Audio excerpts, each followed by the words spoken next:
अभी कुछ साल पहले हल्ला सुना था कि सैटेलाइट से लैंड सर्वे हो रहा है, तो को लगा भाई ज़रूर हो रहा होगा, कुछ हो जाएगा। अब यहाँ बरसों से कोई कार्रवाई नहीं हुई ज़मीन की, कौन मालिक है कौन नहीं है। अभी आप देखिए ना, म्यूटेशन पड़े हुए हैं, म्यूटेशन नहीं हो रहा है। अब म्यूटेशन नहीं होंगे तो कैसे पता है मालिकाना हक का? तो वो मैदान तो हमने लड़ाई के लिए छोड़ दिया ना, और वो रक्तपात होगा। नमस्कार, न्यूज़ पल्स में आप सबों का स्वागत है। मैं हूं संतोष सिंह और आज हम चर्चा करने जा रहे हैं बिहार में एक बार फिर से वो दौर की शुरुआत देखने को महसूस हो रही है कि दियारा के इलाके में किस तरीके से एक बार फिर से एक गैंगवार की शुरुआत हुई है काफ़ी लंबे अंतराल के बाद। और उस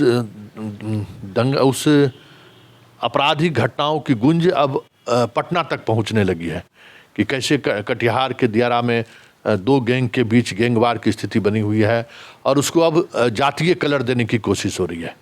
अब दो जाति के जो नेता हैं, भूमियार या यादव के जो नेता हैं, अब उन इलाकों में कैंप करने लगे हैं और बदला लेने की बात कर रही हैं। मतलब फिर से एक बार बिहार को बदलने की कोशिश हो रही है।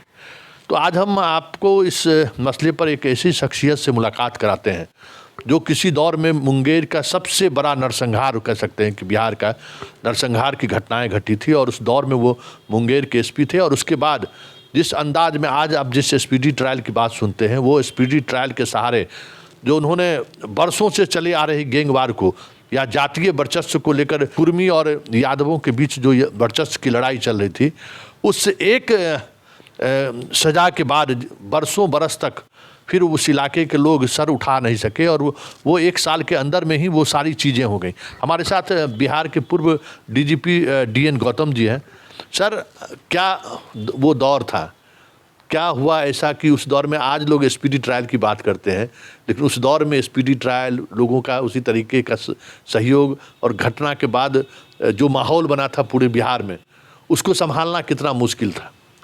पुलिस पर बात करने में मुझे वैसे मज़ा नहीं आता है और उस एरिया में मेरी दिलचस्पी बिल्कुल शून्य के बराबर है। लोगों की जिज्ञासा शांत करने के लिए स्पीडी ट्रायल हम लोगों की एक नॉर्मल एक्टिविटी थी, कोई अभियान नहीं था। इनफैक्ट अभियान से कोई पुलिसिंग नहीं होती, एक बात बहुत स्पष्ट हो जानी चाहिए। वो वैसा ही है कि जब मरीज की हालत ज़्यादा खराब हो, आप नॉर्मल डे टू डे तो सर्जरी करते नहीं। अगर आपके शरीर में भोजन पानी ठीक मिल रहा है, रोज का व्यायाम ठीक है, प्राणायाम है, ध्यान है, और आपका विचार ठीक चल रहा है, तो आपके शरीर को दवाइयों, हॉस्पिटलाइजेशन, इस सब की सामान्यतः ज़रूरत नहीं पड़ेगी। तो पुलिसिंग में चाहे दियारा एरिया तो ख़ासतौर से एक वहाँ पे अलग समस्याएं दूसरे किस्म की हैं, जिसकी मैं बात करूँगा अभी। बट पुलिसिंग एक मेंटेनेंस एक्टिविटी है, रूटीन। क्रिकेट में जैसे स्लॉग ओवर्स होते हैं, इसमें अब ऑडियो विजुअल आप लोग आ गए तो हर आदमी टीवी पे दिखना चाहता है, फोटो दिखना चाहता है। तो पुलिसिंग हीरो बनने वाला काम नहीं है, पुलिसिंग होम कीपिंग वाला काम है। किचन में घर की स्वामिनी होती है, लोग भोजन में इंटरेस्टेड होते हैं, किचन की तरफ कोई नहीं देखता। तो इसमें किचन वर्क बहुत होते हैं, इसमें सबका काम, जैसे आपके फोर्स का अनुशासन, वो अनुशासन आपका परेड ग्राउंड से आता है, पुलिस लाइन एडमिनिस्ट्रेशन से। पुलिस लाइन एडमिनिस्ट्रेशन के शासन में कोई नंबर नहीं मिलते कि भाई फलाना एसपी पुलिस लाइन जा रहा है नहीं जा रहा है कोई बॉदर नहीं करता। बहुत लोग मैंने देखा जो सालों साल पुलिस लाइन नहीं जाते, उसका बुरा असर डिसिप्लिन पर पड़ता है। उसमें लोगों को डिसिप्लिन करके request, orderly room, request room, ये रूटीन एक्टिविटी है। रूटीन पुलिसिंग बहुत इम्पोर्टेंट है। डॉक्यूमेंट मेंटेन रखना, अपराधियों की निगरानी, सर्विलांस सिस्टम, उन पे जो डोसियर्स हैं, मुझे नहीं पता कितने साल से कब से लोगों ने डोसियर्स नहीं खुलवाए होंगे, कितने अप टू डेट हैं डोसियर्स। वो डोसियर होते थे और हर अफसर को कुछ डोसियर अलॉट हो जाते थे कि इन लोगों पर आपको निगरानी रखना है।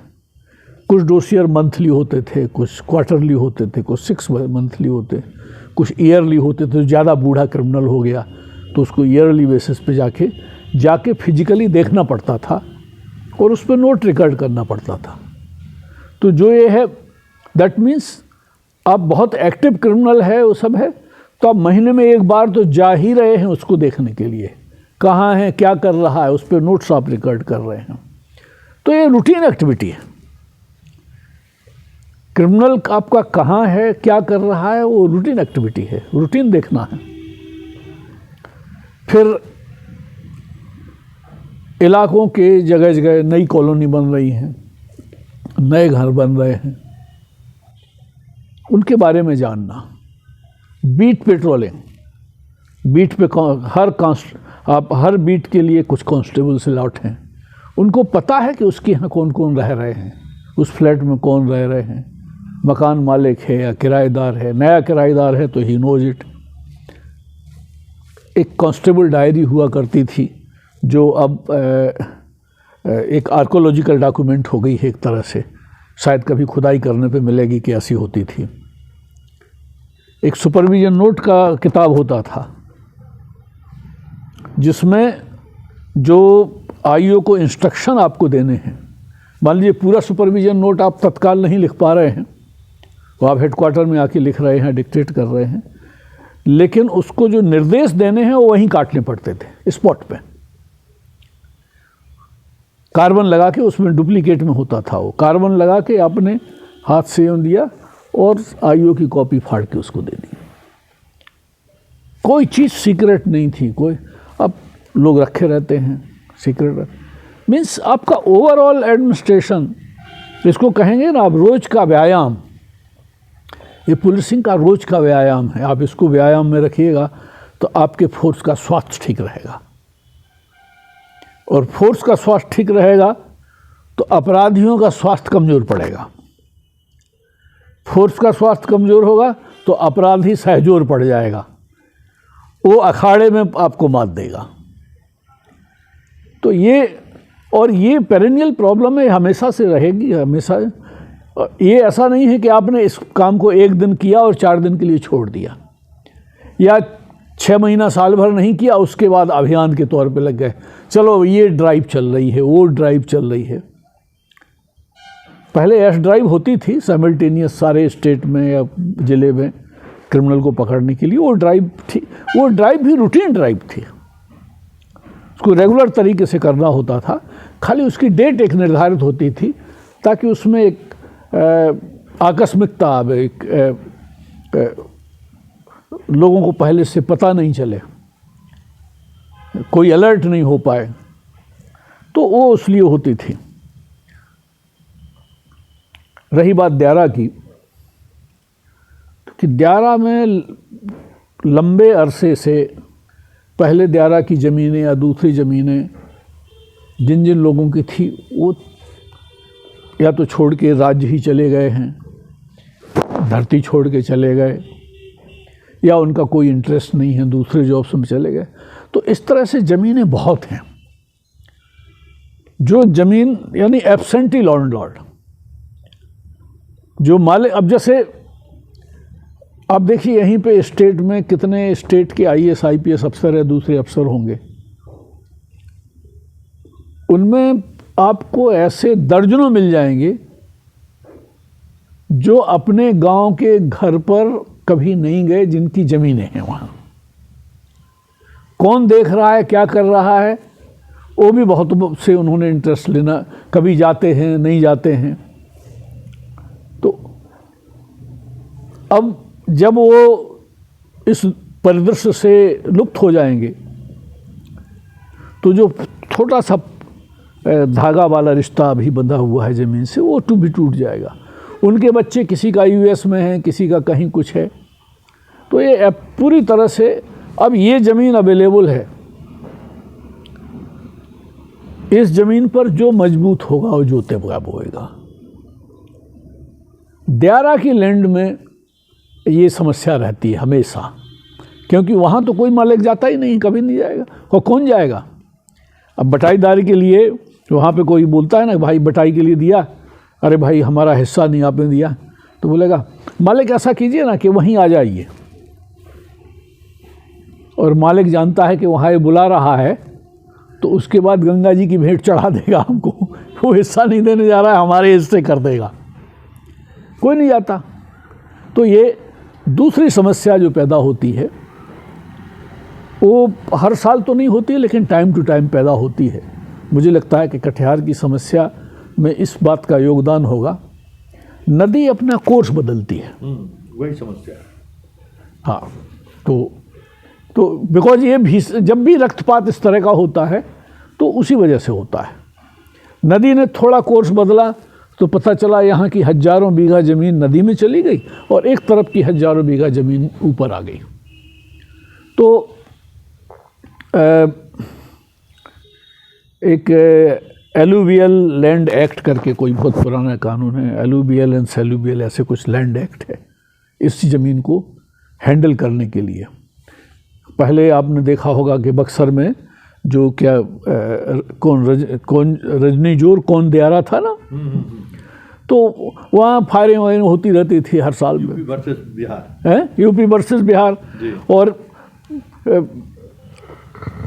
मैं जब डीआईजी गया उसके प्रीवियस उससे पहले एक आध डीआईजी पहले,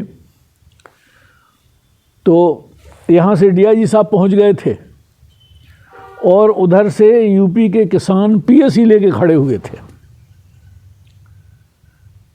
अपने अपने वर्चस्व लाई। तो जब मैं वहाँ गया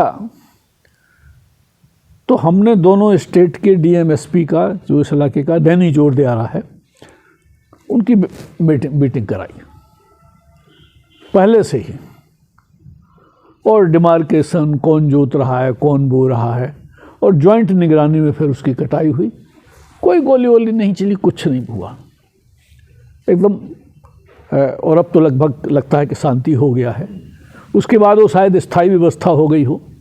तो उसी तरह से जैसे जब लैंड निकली तो उसके कुछ रूल्स हैं। जिसकी लैंड पहले लुप्त हुई थी उसको कैसे डिवाइड किया जाएगा, कैसे, वो तो एडमिनिस्ट्रेशन को वहाँ जाना है और जा कर के उसको देखना है। फिर यहाँ अभी कुछ साल पहले हल्ला सुना था कि सैटेलाइट से लैंड सर्वे हो रहा है, तो हमको लगा भाई ज़रूर हो रहा होगा, कुछ हो जाएगा। तो अब यहाँ बरसों से कोई कार्रवाई नहीं हुई ज़मीन की, कौन मालिक है कौन नहीं है। अभी आप देखिए ना, म्यूटेशन पड़े हुए हैं, म्यूटेशन नहीं हो रहा है। अब म्यूटेशन नहीं होंगे तो कैसे पता है मालिकाना हक का? तो वो मैदान तो हमने लड़ाई के लिए छोड़ दिया ना, और वो रक्तपात होगा।